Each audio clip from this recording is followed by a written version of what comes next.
Welcome back to another episode of Uncontested Sports on this Monday night, April 25th. After the week off, I was sick last week, so after the week off, the three of us are back in action. We got a lot going on this Monday night episode. Baseball, good thing going on for New York sports in terms of baseball. Mets are off to a hot start. The Yankees, are they putting things back together after a successful weekend? They won 5-6. They've swept the Guardians. They're tied for first. NFL draft is Thursday, so we'll finish off the show talking about some some Giants and Jets. But first, we're going to open up the show with some Nets drama because it just gets even worse. Despite being down 3-0, it just gets even worse for the Brooklyn Nets. Before we do that, follow us on Twitter at Uncontested Pod, Instagram at Uncontested_pod. You can find us on YouTube at Uncontested Sports. And usually we go live on Monday nights, just like now on Twitter Spaces. But tonight, because we are separate, we are not on Twitter Spaces. But if you're watching us live on Twitter through our Twitter account, you can see our faces and you can watch us live instead of just listening. And as always, right after the show will go out to all streaming sites such as Apple Podcasts, Spotify, and Google Podcasts, as well as Amazon Music, if you listen to any of those streaming platforms. But first, like I said before, the Mets and Yankees can wait. NFL draft will finish up with, but the Brooklyn Nets.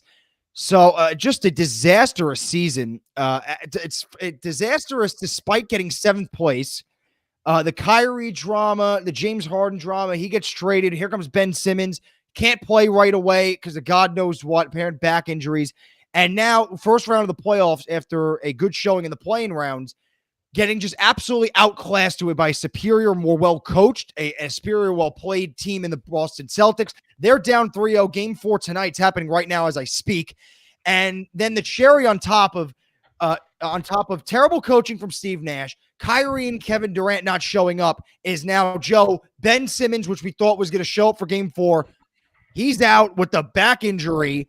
He's not going to play all season, most likely, and just a disastrous end to what we suspect an end to this Nets season.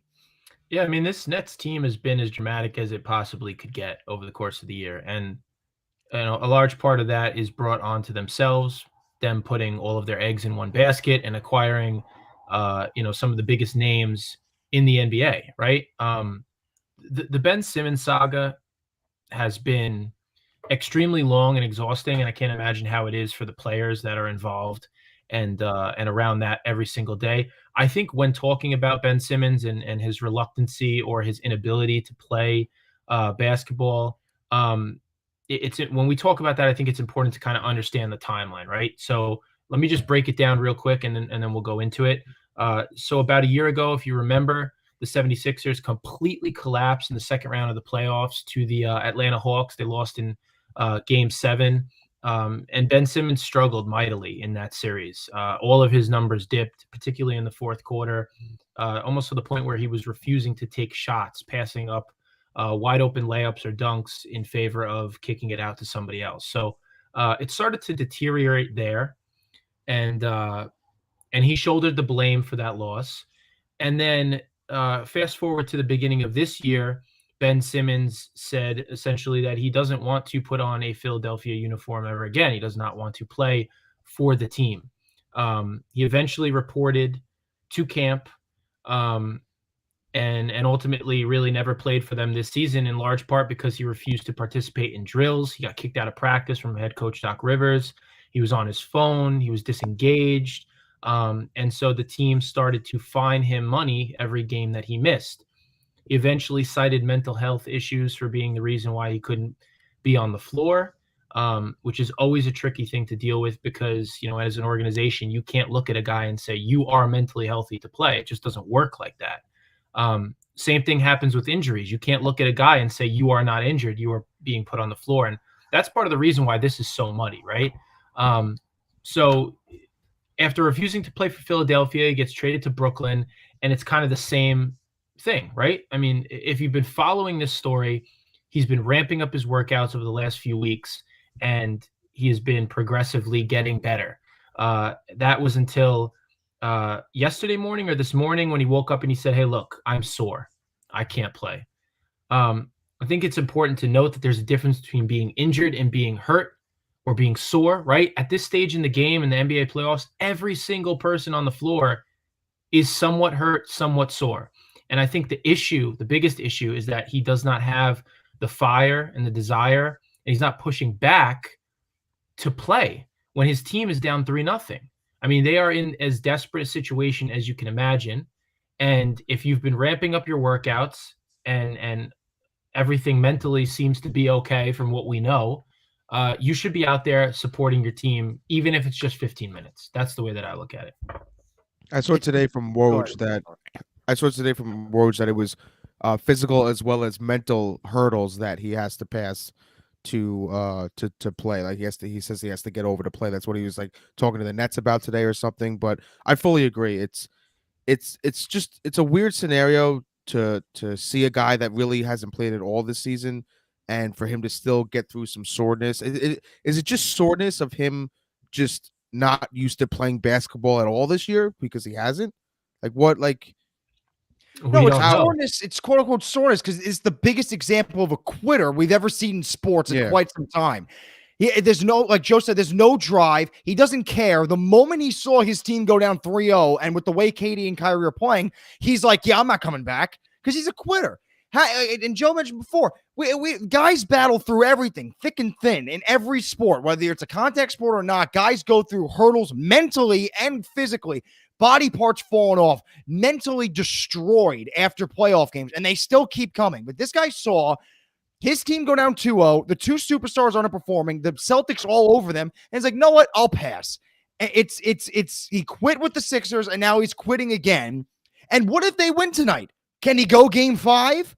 Are we going to do the same thing again? He's going to be sore again? Of course he's sore. If you're working out, you're going to be sore. You can't sit out because you're sore. If you're, it's terrible. And if it's not him, it's Kyrie. And Kyrie's playing terrible right now. I think they're down 20. They're down 8 in the first quarter right now, 22-14.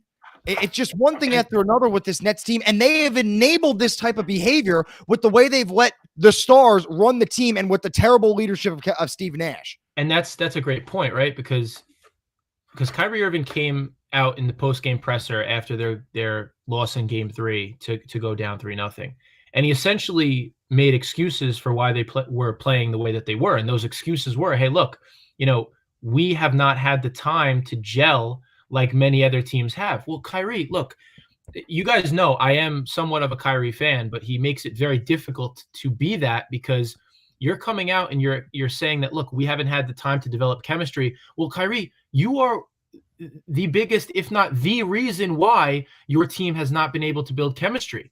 And we can put aside his decision, right? I mean, he is entitled to his own decision and his own choice regarding vaccination. But you have to understand that when you make that decision, there are repercussions and there are things that come with it. And he is refusing to take responsibility for those actions in this scenario. This team has just been such a disaster from the get-go. And I do really feel bad for Kevin Durant. Just because he's really kind of been the only guy that you can rely on if you're the Brooklyn Nets. And I think that's the biggest reason as to why we're seeing a possible sweep tonight. It's because they have no chemistry. They never. What was the stat with him, with Kyrie, Durant, and Harden? How like they spent all that time or all that money and stuff, and they only played like 12 games together over the course of like 2 years or whatever it was. Yeah. It's ridiculous how they have those. So like this isn't as much of a shock to me as it should be that they're getting swept, probably a shock, but like them losing the series, I thought I'd pick the Celtics to win this series because they have no time on the court together. They have nothing. So they have nothing. They have nothing that they worked on the whole season like other teams have, like Tatum and Brown have for the Celtics this year. And I think that that's a big reason why they're struggling. But I also think you have to give credit to Boston because their defense has been absolutely lights out this series, especially on Kevin Durant. Jason Tatum every year continues to take a leap. Jaylen Brown, Marcus Smart, Defensive Player of the Year. I mean, top to bottom, they are a deep team. They're highly skilled in all facets of the game. And the Nets are just kind of – the wheels fell off a long time ago. And, Jordan, you mentioned that they were getting out-coached. That is certainly the case. Steve Nash has not done a good job. Granted, he has not had all of the tools available to him He's still this season, but you still got to make it work. You have Kevin Durant on your team more on the floor more often than not, and then you have Kyrie Irving every once in a while over the course of the regular season, which many coaches would consider a luxury. So Ben Simmons has, I think, ruined all credibility for himself. If you remember, June last summer, he informed the Australian national team that he wasn't going to compete in the Tokyo Olympics. Why? Because he wanted to work on individual skill development. So if you want to look at that and say he quit on his Australian team, then maybe you could say that. But you're going in to work on your individual skill development, but then you're not using that. You're not taking that time and that work and bringing it to your NBA team and the guys that you take the floor with or supposed to take the floor with all season long. So his decision-making and the things that have come out have been all over the place and very backwards. And I think that if you're the Nets looking forward, looking ahead, assuming that they don't make it out of this series, I think that you have to kind of do this all over again next season. I think that you've invested too much time and resources and money into these three guys that you have to run it back, assuming Ben Simmons is ready to take the floor. It's just not a good situation to be in. How can you go forward before I even get to Kyrie? How could you go forward with Ben Simmons, even if he plays like 80-something games? Doubt it. How can you how could you be sound to know that, like, oh, this guy's not going to bail on us if we go down 2-0 in the first round, or if we go off to a slow start, he's not going to bail on us. It's an incredibly difficult decision, but it's Ben Simmons' caliber of talent is what keeps you hanging on. Just like all the guys in the NFL that we talk about that get suspended over and over. I always reference Josh Gordon. They don't quit. They don't quit, but they are just as unreliable as a guy like Ben Simmons because you never know when they're going to get suspended. But yet they still continue to get contracts and join new teams. I think that the same is true for a guy like Ben Simmons. He is such a high caliber player. And if he's giving you 100%, if he's such a high caliber player, when I think of such a high caliber player, I think a guy that is the number one guy on the team. He's not. He can't handle that role. He's not that role. He's not going to be the number. He's not going to be the number one guy on the team if he's sharing the floor with Kevin Durant. Yeah, Nobody is. Won't. Nobody is. But my point is that he's an elite defender, one of the best defenders in the league. And he's a great finisher, a great slasher. He runs the floor. Yes, his jump shot needs work. But Giannis's jump shot needed work a couple years ago. He's improved. Ben Simmons can do the same thing. And when you have guys like Kevin Durant who can score all three levels, 3 mid-range and at the rim, you don't necessarily need Ben Simmons to be a great shooter. I think that he is too good for the Nets to throw him away. I think it's going to take a lot to not have him on the team next year. I just think that he's worth it. You have to see this through. You have to know what this is going to look like. You traded James Harden for him. James Harden was not playing all that great when he was on Brooklyn, but he was still a guy that came out and gave you 20 points, 10 assists. He was an impact player, even though he wasn't playing like he did in OKC or in Houston. No, I agree. I don't think this changes. I think they do stick with Simmons. I think that, like you're saying, they are going to see it through. I think the only thing that might change is maybe Steve Nash goes, but then again, I don't even see that going. I think you need a head coach that has experience. I think so too. Coaching these types of players. I think so too, but I think the players like running the team the way they are right now. So I feel like he stays. I don't feel like they push him to leave. They push for him to leave, something like that. They're gonna go into the next season exactly what they are now, and they're just gonna see if it works this time with Kyrie on the floor for all 82 games or whatever it is, and not having to deal with the vaccination stuff. But I completely understand, Jordan, your hesitation on why they would bring him back, right? I mean, this is a guy that's getting paid millions and millions of dollars, and if you're not on the floor, what's the sense in paying him? I mean, he filed a grievance against Philly to recoup the money that he lost. I mean, in my opinion, that's not fair. That's not fair. You got to earn that money, right? They give you a contract in exchange for your services on the floor. If you're not going to play, you should not be paid. So if the Nets look at that, Kyrie Irving has an opt-out, right? He's going to opt out of his contract, right? At the end of the season. What world are they giving him a super extension here? You can't trust this guy. What's going to be the next thing that comes up? I doubt they move on from these pieces. And that's going to be their selling point next year is, I'll wait till we get all three of them on the court at once. KD's been hurt a lot. That's out of his control. He's been hurt a decent amount. Kyrie, it's one thing after another. And Ben Simmons has absolutely no drive in him to be a consistent basketball player. They literally have two guys. You're not giving a long-term contract to Kyrie. Why are you giving a long-term contract to Kyrie? You can give him a one-year deal. That's a lot of money, but you're not going to invest a long-term contract into a guy that doesn't want to show up sometimes. And even when there's no vaccination there, he might come up with some other cause as he can't handle and can't play basketball. Then you have Ben Simmons, the good old Urban Meyer quote, when the going gets tough, you quit. And that's if you get asked the question waiting to happen. If you get asked the question, like, oh, name a sports player that like easily quits on a team, your first two guesses would be Kyrie and Ben Simmons, and they're on the same team. And that's why the Brooklyn Nets situation is so hairy and so frustrating, because you have three of the better players in the league, right? Two of them have proven and shown you that basketball is not their number one priority. At the end of the day, the Nets have to say what is going to make Kevin Durant happy. Because if Kevin Durant's not happy, then he's going to want to leave. And the Brooklyn Nets can lose their big three as quickly as they gained it.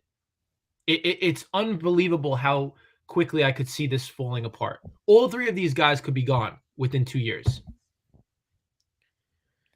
It's the whole thing with it's not their priority to play. It's like I don't know what else would make you want to play more. And then again, you can't invest that much money and that much time and resources into two guys that this is not the top of their mountain in terms of priorities. They might not have a choice, which is scary. Yeah, and the Nets are going to be in a tough spot because I don't see them. If they win tonight, it would be nothing short of a miracle. They're only down 4 right now at the end of the first. Yeah, again, hey, if they win tonight, Ben Simmons is going to play game 5. Who knows? I wouldn't expect him to. I wouldn't expect him to. If he was, it also doesn't make sense why, and people have talked about this, why, Ben Simmons was slated to play today, right? Monday, but he wasn't good to play Saturday, which was essentially 48 hours. Like 48 hours difference. What difference is that going to make? Really? I don't quite understand it.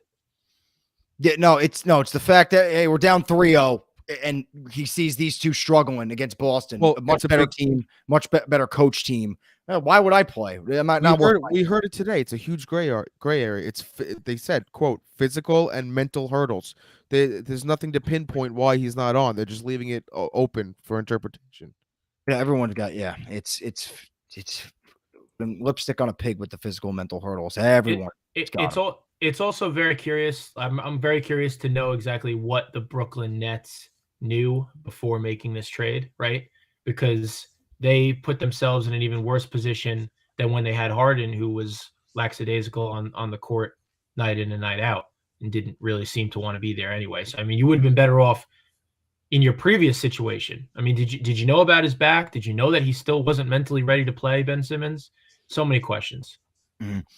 All right, so now moving on now to baseball. We'll talk about the team first that has started hot and has stayed hot so far, and that's the New York Mets. Impressive series after impressive series. Good hitting. I mean, you're getting the Francisco Lindor you hoped to see last year. Finally, he's off to a great start. The starting pitching has been well. The bullpen, as always, is the issue. But regardless of that, it's a 12-5 start. They're about to kick off against the Cardinals. Should be a good test for them. Yeah, the Cardinals are one of the better teams in the NL. They're off to a good start as well. But everything seems to be clicking with the good decision to go with Buck Showalter. The offseason additions of Marte and Canna have been working out. Bassett's off to a strong start. Scherzer goes tonight. He's off to a good start. But it's the same old story with the Mets. They always win the offseason. They have their times where they start off hot. It's just a matter if you can sustain it, and that's I'm never one to jump out in front of anything, get too excited.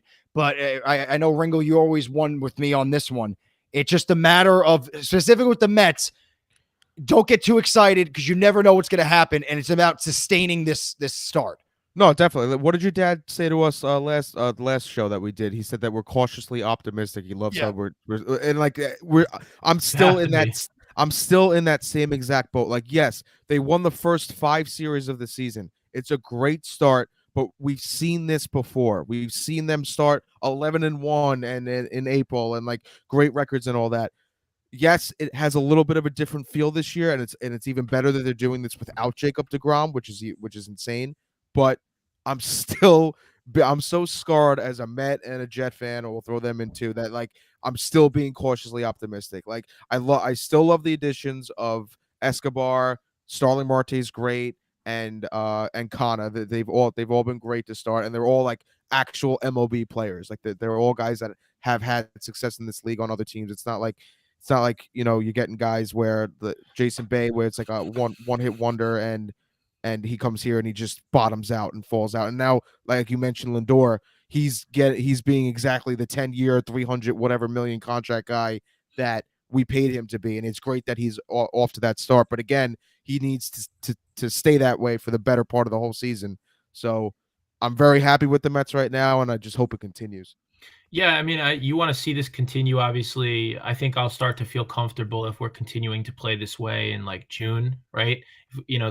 The Mets notorious for kind of having solid starts to the season, and then it kind of fades away as the year goes on. But yeah, I mean, a lot to like about the additions that we've made. You mentioned Starling Marte, Marcana, who got off to as hot a start as anybody in the league, probably, I'm willing to bet.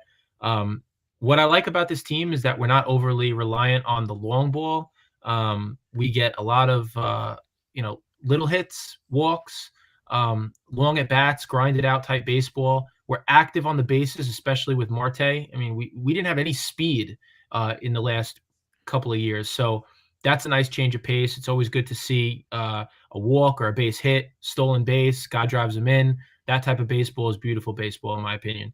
And it's for me, it's yes, the bullpen needs to kind of tighten it up a little bit, but it always comes back to the starting pitching, especially the way things have gone lately with the mishandling of Jacob deGrom last season and some of the other injuries that we had. I'm very hopeful that this starting staff can continue to pitch well behind Scherzer. Tyler McGill has been great. Carlos Carrasco has been great. Bassett's been great. That needs to continue, right? They need to continue to help keep us afloat. Francisco Lindor needs to continue to play well. Defensively on the infield, I think we are very, very strong. Pete Alonso's looked like he's made strides at first base defensively from some of the plays that he's made. So it's just going to be a question about whether or not the Mets can weather the storm when things get a little bit rocky. Injuries are going to come.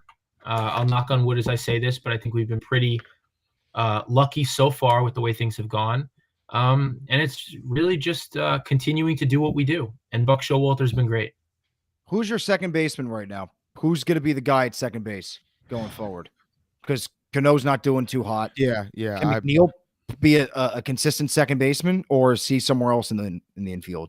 Or is he just not hitting well? No, he's been bouncing back between second base and like left field because Kana missed a few games and Cano's been in and out. It's very different with the DH. Like it's new. It's new to us. It's new, obviously not to Buck Showalter, but it's new to us to watch this team at least like be always like it's like a revolving door of in and out. But McNeil is a solid second baseman. Defensively, he's not amazing. He's not like Lindor status defensively, but he can play second base, and he's actually hitting a lot better, or at least for the start of the season, than he did all of last year.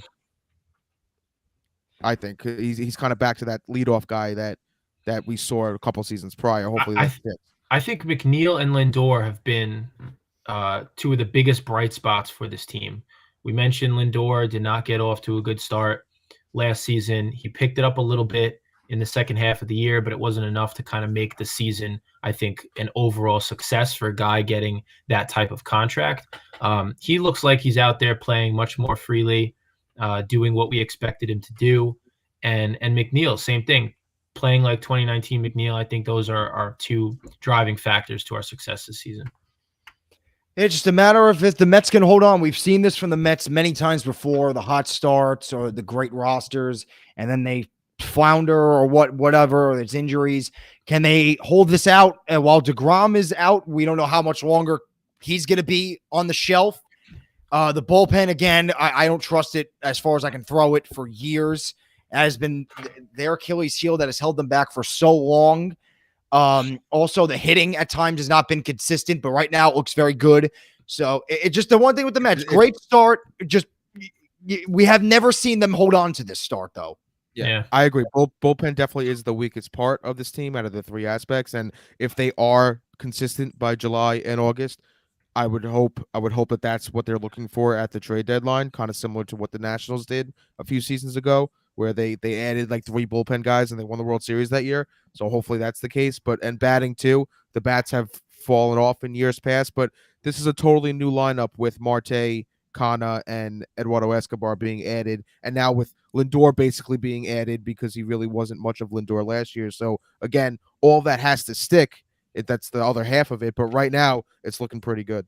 I think it's also worth mentioning Travis Jankowski, who's played very well for us in his limited time on the field. I do want to mention DeGrom because Jordan, you referenced hit the timeline for his return. I'm pretty sure he's just at about the 3.5 week mark. They said he was going to be on the shelf for 4. So he should be getting close to resuming pitching activities. He was set for an MRI today, Monday. So those results should hopefully come soon, and we'll kind of know what type of improvement has gone on for Jacob. But then after that, I mean, let's say everything is all good. He still needs probably about 3-4 weeks to be able to kind of shoulder the load of a major league start. So I think that if the MRI comes back clean, then we're not looking at a return for him until about mid to late May, which is a month away. And what is that, 25, 30 games? I mean, this is a long stretch here that we need to sustain, and we don't know what the team's going to look like when Jacob deGrom returns. So I think we just got to keep taking it one series at a time. Mets have won all 5 series that they've played so far this season. Easier said than done, but that's the goal.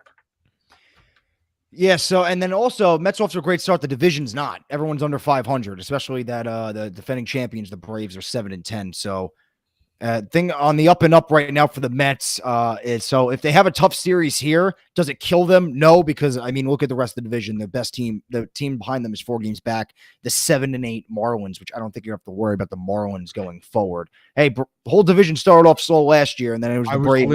I was literally just going to bring that up. Well, what did they last? Like 100 days in first place or something like that?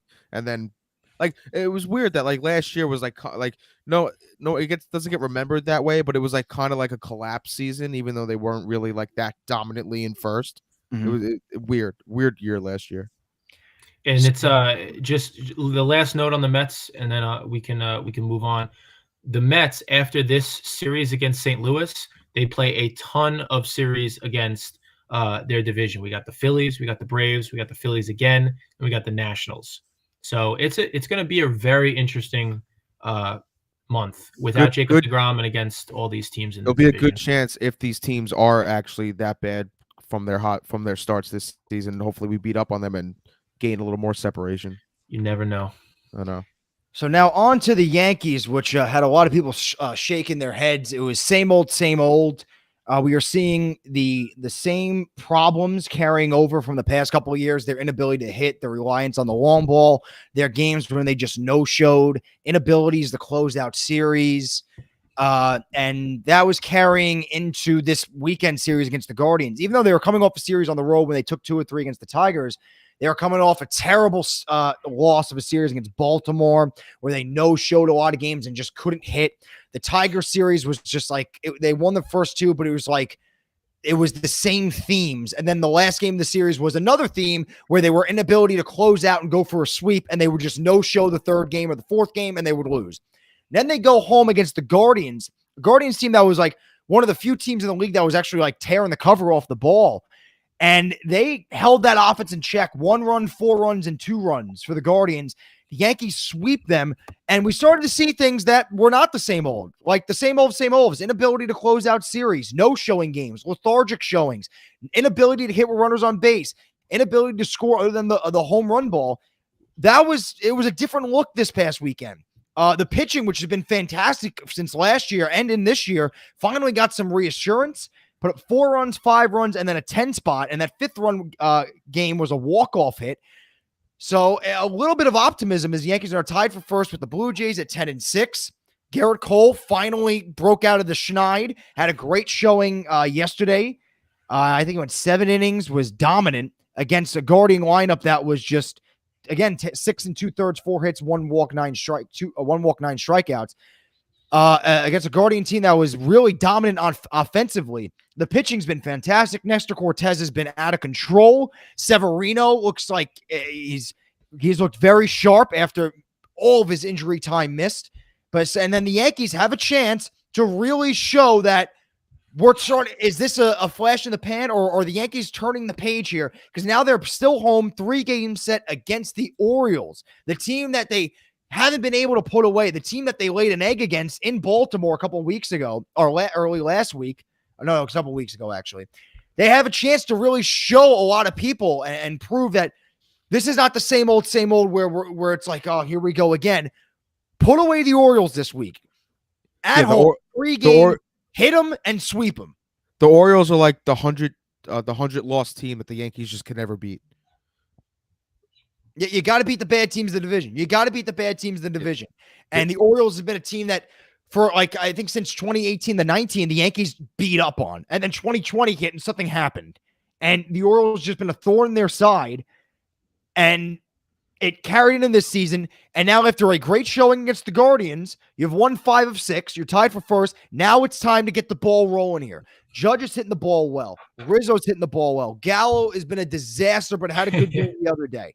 Yesterday, DJ looks like the DJ that of the first 2 years. He's batting like 330 right now. He is a completely different player from last year. Glaber had the big walk-off hit.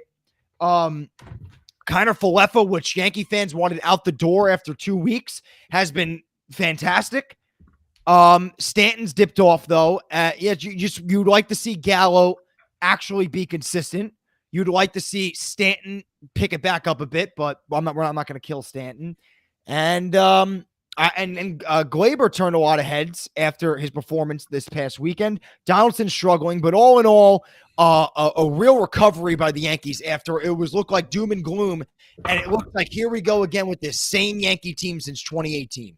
But I wanted to say that though, but like, haven't the Yankees kind of put themselves in that Mets category with these last couple seasons where like you don't want to get too excited that they're going to fully come out of this because they won 92 games last year or whatever it was. So they still managed to have like a nice winning season, but like it's still like you're watching the same game over and over again and the same mistakes and Aaron Boone's like inability to like actually make good decisions as a manager.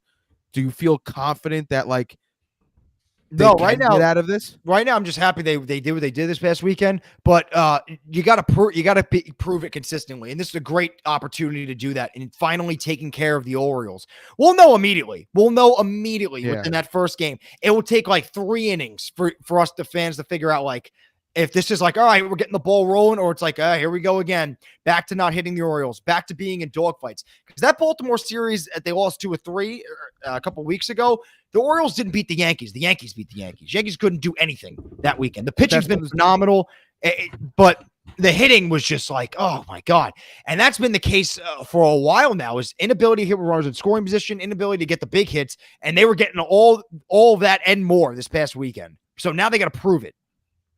100%. And yes, like I feel like yes, they have some small consistencies right now with the starting pitching and everything, but like I'm not saying you don't have doubts, but I still have doubts about this team with just the way it's constructed, just with how they didn't really make a increased move. They made a lateral move, and like the pitching's doing great right now. I love Nestor Cortez. Cole looked great his last start. I'm wondering if he found something other than spider tack to help him out.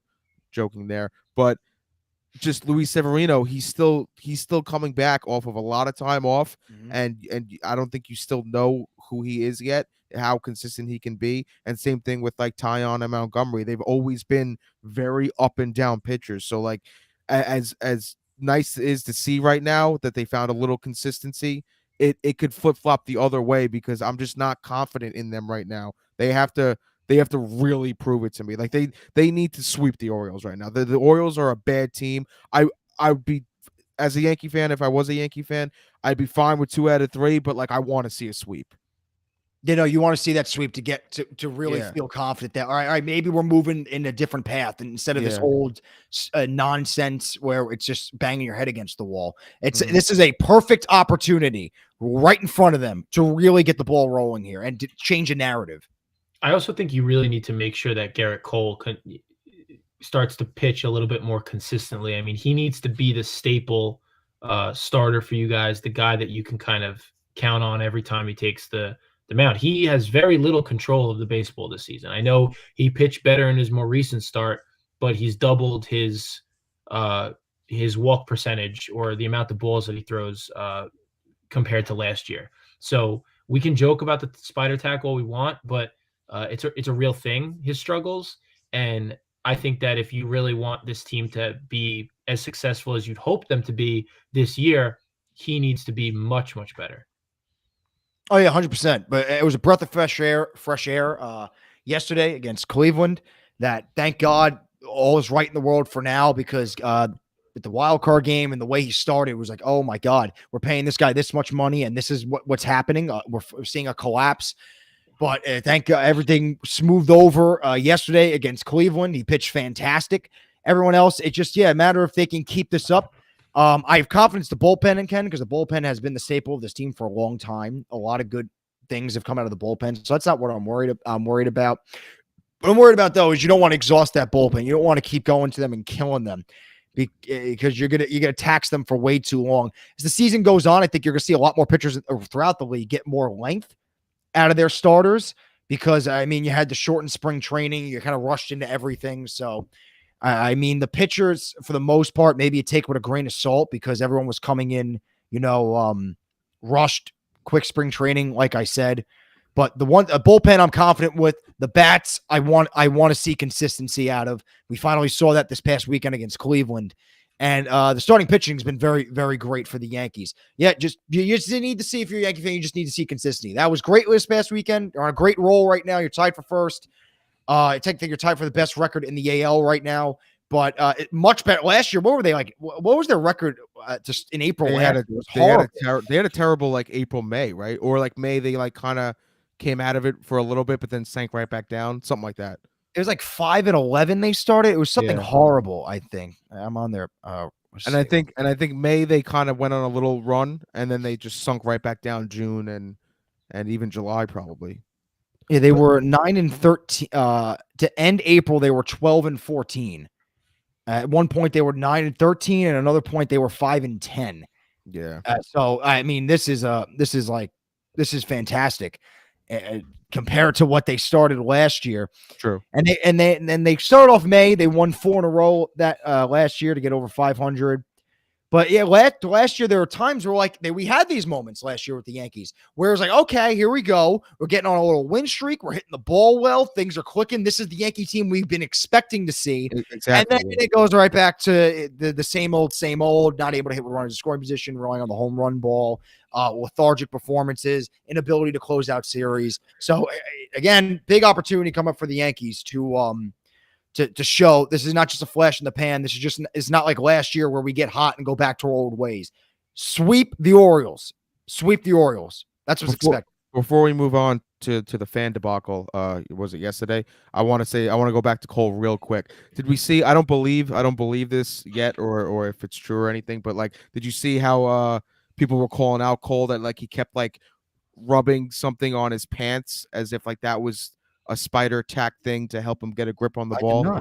Did you see that? No, it was a thing. Apparently, I didn't really watch most of the game, but I heard, I think they said on the Michael K show that he kept going back to the same spot on his pants and rubbing it, and they were saying that oh, he's got something on there that he keeps applying to the ball, but they checked him and they didn't find anything. So did the Guardians call him out or anything, or is this idiots on Twitter? No, I think it's fans from what the Michael K show, from what they were talking about. I think it was just fans saying. I think anyone. Francona, right?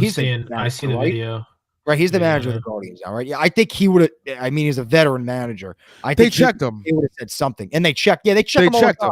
They checked him, so he didn't have anything. So I'm saying, I don't believe it, but it was just funny that even he gets a good start and they're finding ways to taint it. I mean, I found this tweet from this one guy. What is he? WFAN. He works for Syracuse University. He's a Met fan. Let's see. Is he a Guardians fan or I don't even know. This big. There's one guy who had the big tweet. It blew up from Cole. But yeah, now on to another story from the weekend series against the Guardians. So the Yankees in Game 2 are losing by 1 in the 9th. Wound up winning 5-4 on a walk-off by Gleyber Torres, but they're down 1. Kind of Filippo hits a big double to tie the game. It was like an high inside fastball, 101 miles an hour. He hit it for a double. It was very impressive. And was it Kwan? I think it was Stephen Kwan. Went flying into the wall to make the play, banged his head, ball hits off the wall. He's able to get up and get the ball back in. Apparently, the Yankee fans were like giving him the business about being hurt. And the outfielders, Miles Straw and Oscar Mercado, came over and had a reason to be upset. If fans have every right to cheer and boo, they have every right to get on a player if that player makes like a bad play. So let's say like when Luis Castillo dropped the ball against the Yankees on the Mets years ago, Yankee fans had every right to like make, look at you dropped the ball, whatever, bad play. If this guy, Stephen Kwan, dropped the pop-up or he like went for the diving play and missed it, Yankee fans be like, oh, you missed the ball. Well, you look at you missed the ball. That's fine. I don't think that's harmful at all. But when a guy gets hurt like Kwan did, and you make fun of the guy getting hurt, that's another thing. You can't making fun of injuries is crossing the line. You don't want to make fun of a guy when he gets hurt, especially the way Kwan did. He got knocked into La La Land, flying into that wall. Who knows? But that's crossing the line, is making fun of a guy getting hurt. So Mercado and Shaw have every right to be mad and annoyed with the fans for jeering their teammate when he gets hurt. You can't do that. But let's just stick on the left field incident before we can get to the right field incident. This is where I have the problem with Straw. He climbs the wall and starts getting in the face of the Yankee fans. You can't do that. You're a professional athlete. You cannot go back at it with the fans, especially that close. Now you're egging them on, and you look bad. You have every right to be mad and annoyed, but you cannot climb the wall and get in their face. As much of idiots they were, those fans, you can't do that. That's the one problem. I don't blame him at all for doing that, honestly. And I don't even think it makes him look that bad. I think that if he had taken something that was thrown on the field and threw it back at them, or actually physically put his hands on somebody, I think he would look bad. I don't think that him climbing the wall and saying his piece makes him look bad in the slightest. I don't. I think that he would have stood there in the outfield and like yelled at the fans. That would have been bad. The fact that he climbed the wall and got right in their face, it's a bad look. And you can't do that as a professional player. I agree. You can't do that. I agree, and that's kind of the problem, right? I mean, people go to these games and they think that they can say and do whatever they want and point and laugh like these players are animals in a zoo. It's wrong for so many different reasons. But I disagree. I think that I have no problem with him climbing the fence. I think he took it as close to the line as he possibly could have taken it without crossing it. So, I mean, there's been worse things done in sports to players and the guys, like they didn't climb the fence and get in the guy's face. Yeah. I mean, you have every right. If he would have just stood there and like yelled at the crowd, like, what are you doing and whatnot, that looks a lot better than climbing the wall and getting face to face. What is worse in your opinion? What Straw did or what Kyrie did to the Boston fans the other night? What did Kyrie do? Would he flip them off? He flipped them off. Yeah, that's worse. That's worse. Okay. I saw one where he's like on the sideline, like he put his hands behind his head. Yeah. You're signaling profanity at somebody. And then the Straw thing, the video of him, he's saying like throw a shot. He's like saying hit me, bro, or something like that. You can't do that either. Why? You don't look good. Climbing the wall and go, all right, go take a swing, bro. Hit me. Like, you don't do that. Like, we're sticks and stones may break my bones. The old saying. And it's also like baseball, you got the wall in front of you. You're not as in close with the fans as basketball is. Like basketball, the fans are within reach. If they want to jump in and do something, like they can do it. There's nothing really blocking them. Baseball, there's a wall blocking them. They're on the field. They're not in the stands. It's two totally different things. So like it's kind of like a weak move by Straw. I kind of agree with I see both your sides. I kind of agree with I think I kind of favor Jordan a little more. I don't think it's a weak move at all. You got to be Not the at bigger all. person. You got to realize that like this isn't your first. This isn't the first time they've been heckled. Like he's got to realize that like Jordan just said, sticks and stones. Like it's just words. Just I you're making millions of dollars. That guy's paying to see you. Just let And I it It's go. not understand like being it- even more boiled up because they were jeering his injured player, so that's going to get your blood boiling even more. Trust me, it would get me boiled up too. But you can't climb the wall and tell the guy to take a swing at you. I think it would be very, very different if he went into the stands to confront somebody. I think that hopping up 2 feet and holding onto the top of the wall for what, 10 seconds? I don't think that is makes him look bad in the slightest. I don't think it's a weak move at all. I don't In know a if it's a weak perfect move or it makes in a him look bad. perfect in a perfect world, yes, all of these guys would behave, perfectly. There would be no engagement. But look, I can't blame him in the slightest for doing what he did. I think he restrained himself. Was this the Actually, same I don't game? think he restrained himself at all. He climbed the I wall and think got he in the did. guy's face and told him to hit him. That's Was not this- restraint. I Restraint think would have been standing next to your teammate, and then you could yell at the fan There- like, "What are you doing?" I Like, think shut there are up.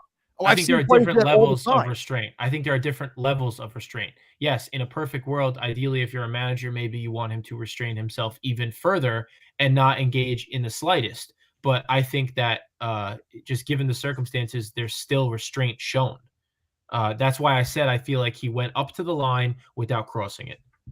That's my I opinion. think he towed the line and would have and easily went over it. But I don't think we should be he's not the enemy here or the villain. The bad guy or the bad guy. The bad guy is the idiot Yankee fans that were jeering the injured guy. Yeah. And now let's go to right field. The bad guy here is the idiot fans that are throwing stuff on the field. Now this isn't a norm in sports or with Yankee fans where fans throw things on the field or the court or the ice. Happens all across sports. Every fan base has done it. It doesn't happen all the time. It's a rarity. But when it does, it makes the whole fan base look horrible. These idiots are now representing all of the Yankee fans. And they make all the Yankee fans look bad. This shouldn't speak for all Yankee fans, just like it shouldn't speak for all Maple Leaf fans when the fan throws a jersey on the ice. The Blue Jays fans did this once. They threw a beer at the left fielder on the Orioles during a wild card game. This happened against the Rangers when the Blue Jay fans, I think, were throwing stuff on the field during the Batista home run game. That it's not the norm. It's not who Blue Jay fans or Maple Leaf fans or Yankee fans are. It's a bad look. Those fans should not be allowed. It annoys me when fans even get to that point of just stupidity, like when they start fights in the stands over who has more pride and who's the bigger guy, who's the tough guy in the crowd, or my team's better than your team. Don't insult my team. I'm going to rip your head off. Or, oh, this player was trash talking my team. I'm going to throw drinks at him. It's just stupid. It's a bad look. And the Guardians had every right to be mad. And then they handled it the way they should have. They're getting stuff thrown at them. One of the guys was walking in the outfield. He was yelling at the fans, and then another teammate pulled him away. That's restraint, not what the other guy did. But They also again, caught. the bad He guy also here caught is the idiot fans. One of the players even caught the can and didn't throw it back. I think it's also like you got to look at it from the standpoint that these fans ruined the moment for the Yankee players, right? Gleyber Torres, big hit, big spot. And he was just left standing in the infield staring out at the scene that was happening. So I don't think that they should ever be allowed back at a game. Again, if they were able to find out who actually threw something on the field, I think it's incredibly disrespectful. I agree that it doesn't speak for the entire fan base because I know a lot of very nice, kind Yankee fans who would never do that. Jordan being one of them. Definitely. Yeah, he's all right. But you can't blame people for looking at that and just thinking negatively about the fan base entirely because that's just the way it works. I agree too. I don't think that should speak for all Yankee fans, of course, but I think why this one's getting a little more attention is that like usually when people throw stuff on the field, it's like one guy. It's one guy acting out of character that throws something on the field. Not always, but I feel like most of the time it's one guy. This, you literally saw a group of people in the outfield just blatantly throwing anything and everything at the players. So I think that's why this is getting a little more attention in that regard than other incidences in other sports and teams. You know what was really sad? John Boy did a breakdown of the whole situation. I don't know if you guys saw it, I know but exactly what you're going to bring up. Yeah. the little girl and the girl and her father who were at the game and around the fans that were throwing things on the field, she looked very scared. Yeah. And Yeah, I she was don't celebrating, and she was like, "What the hell's going on?" Yeah, and Yeah. I don't blame her for feeling that way. You know, you get a bunch of drunk people in close proximity, and things start to get tense, and you got the crowd, you know, half the crowd cheering, half the crowd screaming. You ruin that moment for her, and that's a shame, and that's really sad to me. Yeah, so yeah, like Joe said, a damper, like a huge win, come from behind. Felt like a loss though in a way. Yeah, it did. And then Glaber, who's been becoming an afterthought, comes off the bench, gets the game-winning hit after Connor Falefa gets the game-tying double, and now we got to worry about knocking stuff out of the air and avoiding getting pegged by falling debris. But moving on to now the end here, we'll finish up with the NFL draft. Jets and Giants, both within the top 10, right? Or the Giants right outside the top 10? No, both in the top 10. Both in the top 10. Mock draft, whatever it may be, you could someone just jumped to the top of the mock draft. The defensive end out of what's it called? Georgia, I think. Out of Georgia, yeah. Trayvon Walker. Yeah, that guy. He just jumped over Hutchinson for the first pick. You never know who's going where on. I don't know whose mock draft it was. It's all up in the air. We'll find out. It's very interesting, this draft. I'm never really interested in the drafts. I can really care less. Now that the Steelers need a quarterback, I'm interested a little bit more in that. But Ringle, the Jets, it's many different avenues. They can go wide receiver with the 10th. They can go line in with the first, and then offensive line, then defensive line, or they can literally go anywhere, pretty much except for I don't think they're going running back or quarterback here for the Jets in the top 10 with their 2 picks. Yes, they obviously have a lot of needs, much like the Giants, and then you have the whole Deebo Samuel situation going on too, where they could possibly acquire a wide receiver before the draft. So you have that as an outside situation going on also. But I think I would like to see, let's say Deebo's not on the team. Let's say they don't make the deal. I would like to see edge at pick number 4. I think this defense definitely needs a pass rusher. They had the opportunity of getting Carl Lawson last year, but he's missed the whole season. So that was unfortunate that we weren't able to see him play. But I think if they get another edge guy, whether it be this Trayvon Walker guy, unless that's smoke that he's going to go number 1, Aiden Hutchinson, Kayvon Thibodeau, and then there's another guy, Jermaine Johnson. There's a lot of edge guys. It's deep. So they could definitely get one of them. It's just a matter of who they like the most. So I definitely want to see an edge guy at 4. And then, like I said, if they don't get Deebo Samuel, I think at that 10th pick, I think you go wide receiver and you help out Zach Wilson as well. You got Corey Davis. You have Elijah Moore, who had a solid rookie season last year. You lost Jamison Crowder. You brought back Braxton Berrios. Adding a guy possibly like Garrett Wilson out of Ohio State, or even Drake London.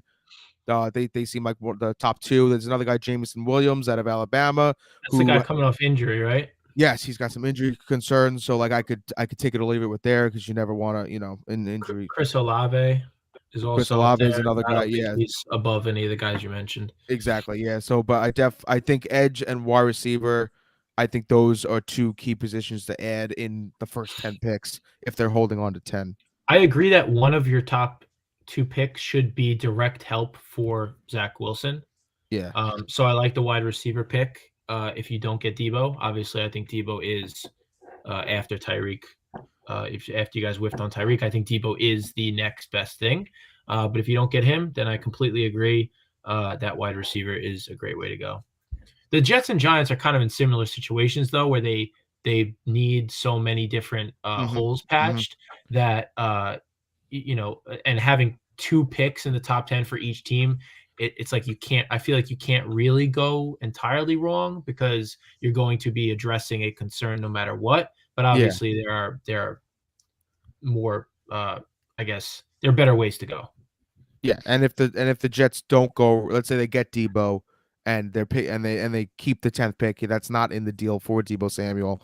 I think if Gardner's that corner, Sauce Gardner, if he's there, I wouldn't mind him. Or if like the safety Kyle Hamilton is there, then I wouldn't mind them going defensive back. But I don't really want to see them going defensive back if we don't get Debo, just because this defense that Rob Saleh runs doesn't really require like extremely talented defensive backs. They held their own. The system, the guys that we had last year, they held their own, and we also added safety Jordan Whitehead from the Bucks and cornerback DJ Reed from the Seahawks over free agency. So we did address defensive back twice in the free agent market. So I would like to address areas that we didn't address, meaning edge and receiver. And like same goes for offensive linemen. We added Pro Bowl left guard Laken Tomlinson. So I'm a little more okay with not going with one of the tackles in Evan Neal or Ekwonu.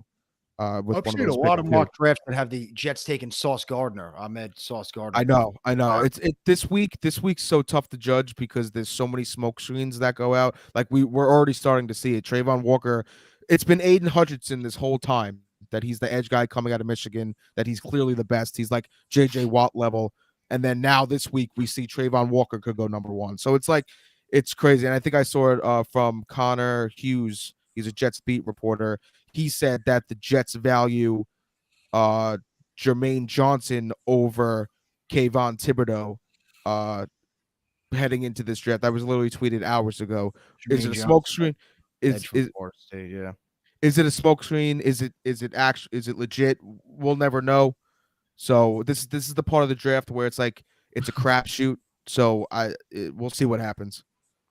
And now on to the Giants now. They got a little drama before the draft. Some reports coming out that they were shopping their first round pick from last year. Kadarius Toney, who had that one game in Dallas where it looked promising, but nothing after that. Literally nothing after that.